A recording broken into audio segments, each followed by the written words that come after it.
Town එකේ vision කෑකට ගියා නම් ඉවරයිනේ. Vishankya, Vishwasaniya Dakma. Foreign media reports that the Trincomalee port is reported to be voted as the most favoured location for Britain's ambitious plan to set up its military bases in South Asia in the post-Brexit era. They say Britain is expected to open military bases in South Asian country and Caribbean as a part of its ambitious plan to increase its military presence in the region in order to regain its position as a global player. Quoting informed sources, international media reports revealed that British Foreign Secretary Jeremy Hunt has hinted at Britain's desire to set up military bases in South Asia, and likely locations are Trincomalee in Sri Lanka, Maldives or Singapore. In the post-Brexit era, if Britain moves to set up a military base in Trincomalee, it would invariably upset the two regional superpowers India and China. The British Foreign Secretary recently told The Telegraph that the Defence Secretary urges Britain to stop downplaying the country's influence internationally and recognise that the UK will stand tall on the world stage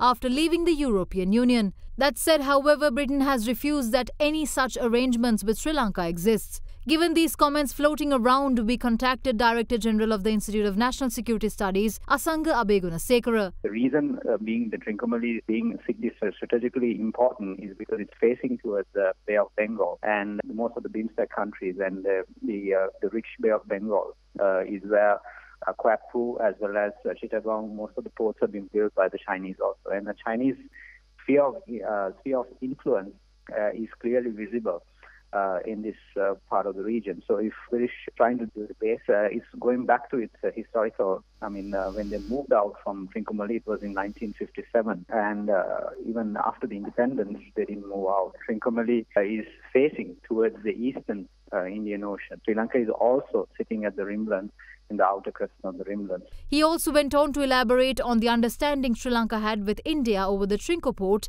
dating back to the times of Sri Lanka's first executive president. India has clearly mentioned, if you look at the 13th Amendment, which is the Indo-Sri Lanka Agreement, the letters exchanged between Jaya Jayawardena and Rajiv Gandhi. Some of them clearly identify that Sri Lanka, we are giving for a military purpose or military base. The Trincomalee should not be given in a way to consider India first. And this is the same thing which it says about, which was given in 2003. So India is interested in this, as well as Japan.